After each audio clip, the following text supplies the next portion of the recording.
అయ్యో జో జో జో జో జో హ?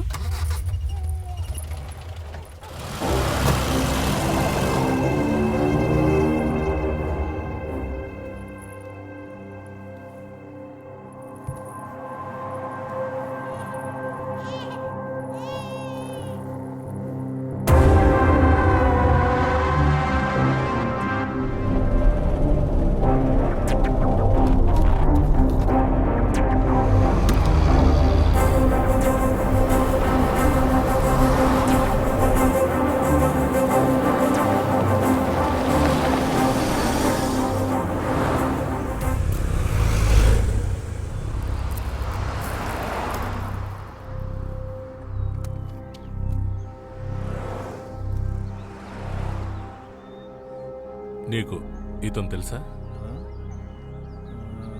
ఇది నాకు బాగా తెలుసండి. ఇక్కడే పక్కనే వాళ్ళ ఇల్లు. ఏమైంది? ఇక్కడికి రెగ్యులర్గా వచ్చేవాడు సార్. పాప మనం చనిపోయి సంవత్సరం పైన అయిపోయింది సార్. యాక్సిడెంటే సార్. రోడ్డు క్రాస్ అవుతున్నప్పుడు ఏదో బండి వచ్చి అతను గుద్దేసింది. పాప మనం చనిపోయి సంవత్సరం పైన అయిపోయింది సార్. ఏ బండి గుద్దిందో ఇప్పటికీ ఎవరికి తెలియదు సార్. నాకు నువ్వు వాడిని చంపాలి జోయ్. అతను ఎవరి మాట విన్నాడు సార్. ఎవరో చంపేసుకుంటారు అనుకుంటున్నాను. నా కూతురు వాడిప్పుడు ఎక్కడున్నాడు?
Joy, you are perfectly okay.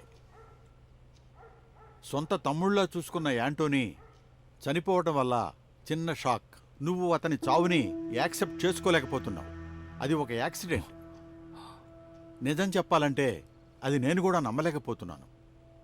అయినా విధిని మనం మార్చలేం కదా.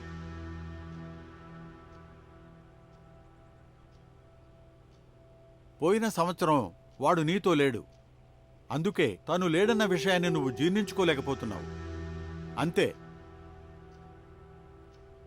డాక్టర్, నాకేదైనా ప్రాబ్లమా? జాయ్, నీకు ఈ ప్రాబ్లం ఉందని చెప్పి నువ్వు టెన్షన్ పడకు. You quite normal. నువ్వు వాడిని అంత బాగా చూసుకున్నావు. It's only state of mind. ఇప్పుడు నీకు సంతోషమేనా?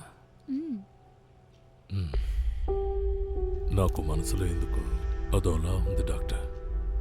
మంచి సంబంధం చూసి మా అమ్మాయి పెళ్లి చేసేంత వరకు నా మనసు ఇలాగే ఉంటుంది. అదేం లేదు. మనం అంతా కలిసి ఒక మంచి అబ్బాయికి ఇచ్చి పెళ్లి చేద్దాం. సరే సరే, మీరు బయలుదేరతారా? నాకు 2-3 అపాయింట్మెంట్స్ ఉన్నాయి. ఓ